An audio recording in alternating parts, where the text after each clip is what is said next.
Assalamualaikum warahmatullahi wabarakatuh. Tajuk pada kali ini adalah akhlak menuntut ilmu. Akhlak menurut dari segi bahasa adalah berasal daripada kalimah Arab, iaitu huluk yang bererti budi pekerti, perangai, tingkah laku dan tabiat. Dari segi istilah adalah suatu keadaan yang tertanam di dalam jiwa yang menampilkan perbuatan atau tingkah laku secara mudah tanpa memerlukan pemikiran dan penelitian. Seterusnya, kita pergi kepada pembahagian akhlak. Al-Ghazali membahagikan akhlak kepada dua, iaitu akhlak mulia dan akhlak buruk. Akhlak mulia adalah apabila perbuatan yang dilakukan adalah baik dan terpuji menurut syarak dan akal. Akhlak buruk adalah apabila perbuatan yang dilakukan buruk menurut syarak dan akal.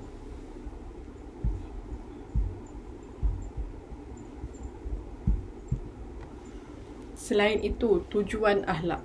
Tujuan akhlak adalah akhlak merupakan salah satu daripada asas-asas Islam selain akidah dan syariah.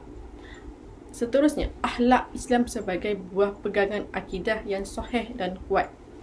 Yang ketiga, akhlak berkait rapat dengan aspek kejiwaan dan sifat dalaman manusia. Yang keempat, pengutusan Rasulullah SAW adalah bertujuan untuk menanamkan kemuliaan akhlak dalam kalangan manusia. Yang kelima, dapat membentuk hubungan yang baik antara hamba dengan Allah.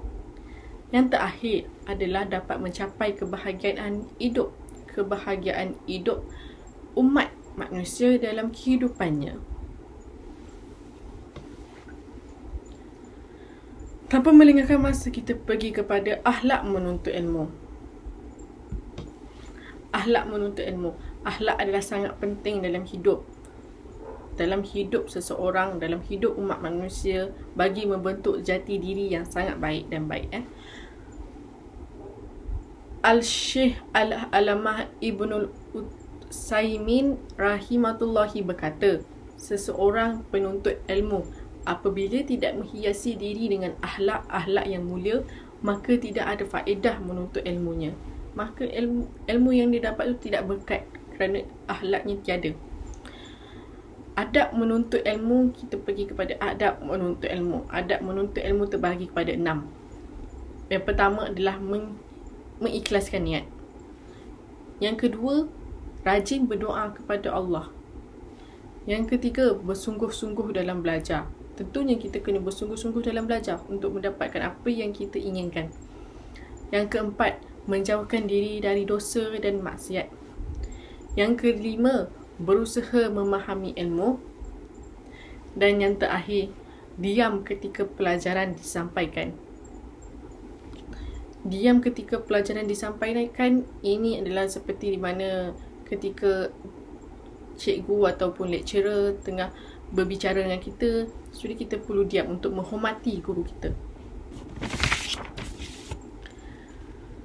Di samping itu, kita pergi kepada akhlak dengan kaitan akhlak dengan sains dan teknologi.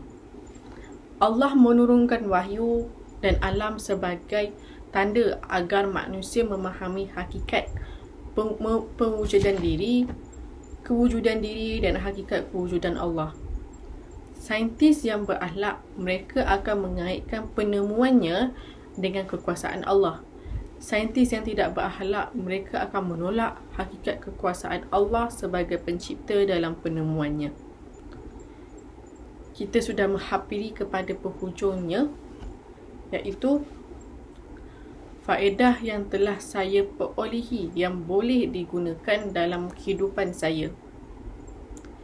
Faedahnya adalah, yang pertama, saya dapat membina jati diri yang baik seperti yang terkandung dalam Al-Quran dan As-Sunnah.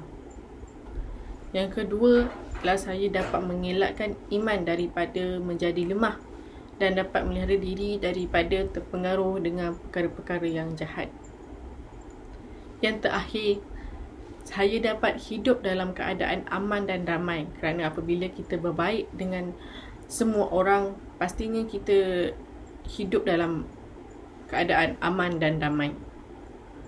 Sekian, wabillahi wa Wassalamualaikum warahmatullahi wabarakatuh.